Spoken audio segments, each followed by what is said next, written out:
Assalamualaikum warahmatullahi wabarakatuh. Hello everyone, how are you? Hai teman-teman semua, apa kabar? Saya harap teman-teman semua selalu dalam keadaan sehat dan juga bahagia. Baik, sebelum memulai ke pembelajaran, izinkan saya terlebih dahulu memperkenalkan diri. Perkenalkan, nama saya Nur Faizah. Saya adalah peserta magang dari Universitas Muhammadiyah Yogyakarta. Baik, sebelumnya saya ingin memberitahukan kepada teman-teman tujuan pembelajaran terkait materi yang akan kita pelajari hari ini. Materi yang akan kita pelajari pada hari ini adalah tentang memberi dan meminta informasi terkait pemberian contoh for example.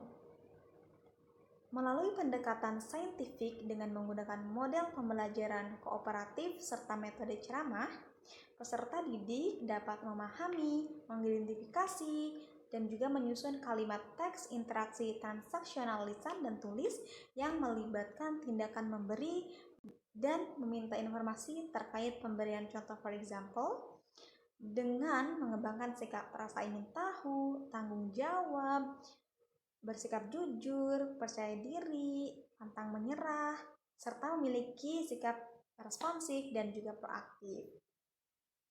Dalam pembelajaran tentang memberi dan meminta informasi terkait pemberian contoh ini, teman-teman akan mempelajari tentang apa itu for example,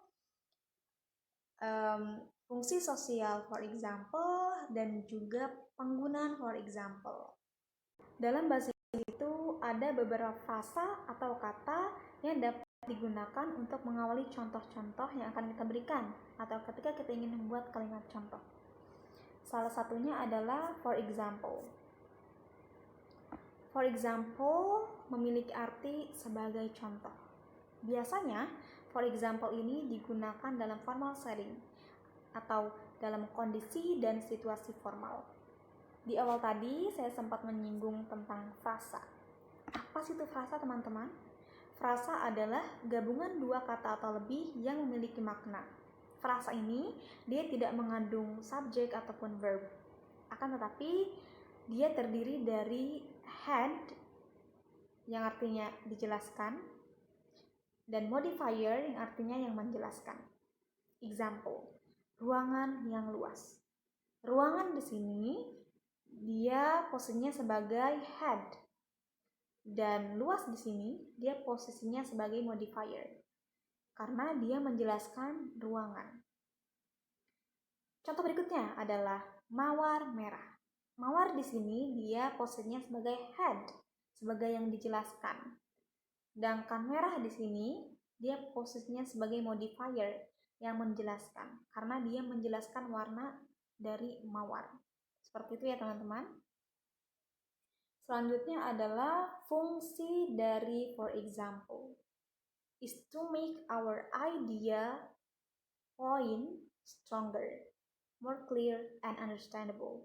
Jadi fungsi dari for example ini untuk membuat ide kita, poin kita itu lebih kuat, lebih jelas dan dapat lebih mudah dipahami. Seperti itu teman-teman. Selanjutnya adalah di sini ada note. Jadi teman-teman, kalimat for example ini dia itu sangat sensitif terhadap punctuation. Punctuation itu apa sih teman-teman? Punctuation adalah tanda baca. Ya, ini sangat sensitif dengan penggunaan tanda baca. Jika for example berada di awal kalimat, beri tanda koma setelahnya. Jika for example kita pakai di tengah kalimat, letakkan koma dan di depan dan juga di belakangnya. Jadi ketika teman-teman ingin membuat kalimat for example di awal kalimat, teman-teman harus menambahkan koma setelah kata for example.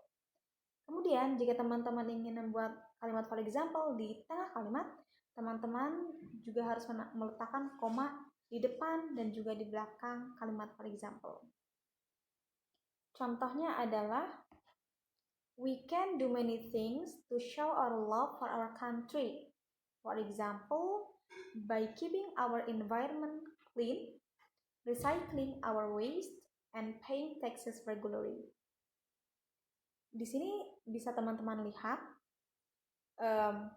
for example, di awal kalimat, D ini menggunakan koma setelah kata for example. Gimana sih cara menyelipkan D ini di awal kalimat? Kalimat itu teman-teman diakhiri dengan titik. Dan seperti yang teman-teman lihat, di sini terdapat titik. Jadi, posisi for example di sini D itu sebagai awal kalimat. Seperti ya teman-teman. Contoh yang kedua. Contoh yang kedua ini adalah contoh ketika for example digunakan di tengah kalimat. Kalau yang pertama tadi adalah contoh for example ketika kita gunakan di awal kalimat. English was also spoken by the UK executive countries. For example, the United States, Canada, Australia, and New Zealand. Di sini berikutnya adalah penggunaan for example. Yang pertama adalah for example plus noun. Noun itu apa sih teman-teman? Noun itu bisa benda, bisa hewan, bisa tempat. Berikut adalah contohnya. To strengthen our immune system during this COVID-19 pandemic, we should consume fruits with high vitamin C, for example, orange, lemons, and guavas. Yang saya highlight ungu ini, D ini posisinya sebagai noun.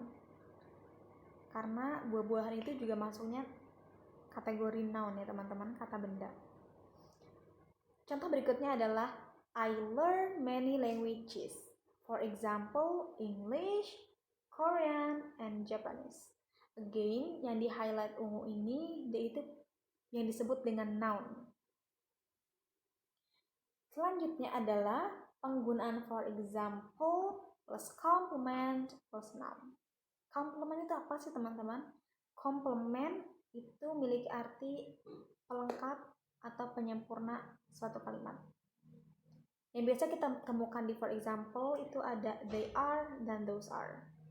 Example, many fruits we can consume to prevent cancer. For example, they are blueberries, orange, pear, bananas, and grapefruits.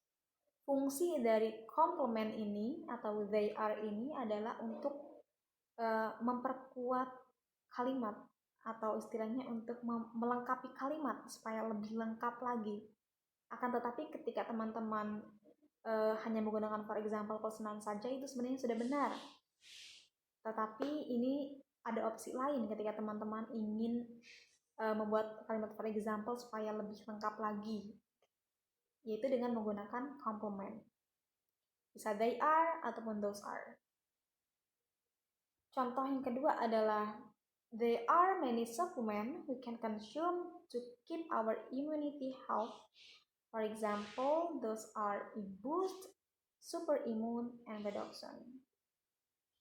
Oke, selanjutnya adalah for example juga bisa digunakan jika contoh yang dimaksud hanya satu. Seperti yang teman-teman sudah lihat sebelumnya, contoh-contoh for example itu banyak sekali menyebutkan kategori-kategori. Ada bahasa, ada buah-buahan. Tapi kalau teman-teman notice, di sana menyebutkan banyak sekali contoh-contoh, lebih dari satu bahkan. Tapi jangan khawatir teman-teman, for example juga bisa digunakan jika teman-teman hanya ingin menggunakan satu contoh saja atau memberikan satu contoh saja. Contohnya adalah there are many things we can do to prevent global warming. For example, by reducing paper usage. Contoh berikutnya adalah there are many things students can do to improve their speaking skill. For example, practice to speak with partner in daily life. Jadi di sini seperti yang teman-teman lihat, dia hanya menggunakan satu contoh saja. Dan itu diperbolehkan ya teman-teman. Selanjutnya adalah for example tidak bisa memisahkan klausa. Klausa adalah gabungan kata yang terdiri dari subjek dan predikat atau kata kerja. Subjek di sini adalah pelaku atau orang yang melakukan tindakan seperti I atau saya, you, kamu, they, mereka, we, kami, she, dia perempuan, he, dia laki-laki, atau juga bisa student, itu juga dia posisinya sebagai subjek. Bisa juga teacher, guru, dia juga bisa posisinya sebagai subjek. Selanjutnya adalah contoh dari subjek. Di sini adalah ada contoh kalimatnya teman-teman. Yang pertama, I go to school every day. I di sini dia fungsinya sebagai subjek. Kemudian contoh berikutnya adalah student is studying English. Student di sini dia juga posisinya sebagai subjek. Selanjutnya adalah predikat atau verb. Verb atau predikat adalah kata kerja. Ini biasanya menerangkan tindakan yang dilakukan subjek. Contohnya adalah I go to school every day. Go di sini dia itu posisinya sebagai verb atau kata kerja. Karena go itu artinya pergi. Setelah itu contoh berikutnya adalah students is studying English. Studying di sini dia menunjukkan kata kerja, verb, karena dilakukan. Seperti itu teman-teman. Verb itu berarti tindakan, bisa mengandung aktivitas, bisa mengandung kegiatan, seperti itu ya teman-teman. Selanjutnya adalah kita melihat contoh dari for example yang tidak bisa memisahkan kausa. Contohnya adalah we can buy any fruits, for example apples, pears, bananas, and grapes to visit grandma this evening. Contoh yang pertama ini dia salah. Yang benar adalah we can buy any fruits to visit grandma this evening. For example, apples, pears, bananas, and grapes. Contoh yang pertama salah karena dia memisahkan klausa, teman-teman. Baik, teman-teman. Materi hari ini cukup sampai di sini. Terima kasih atas perhatian teman-teman semua. Semoga teman-teman semua dapat memahami materi hari ini dengan baik. Dan jika teman-teman memiliki pertanyaan, boleh teman-teman mengirimkan pertanyaan lewat WhatsApp. Terima kasih. Saya tutup materi pada hari ini. Assalamualaikum warahmatullahi wabarakatuh.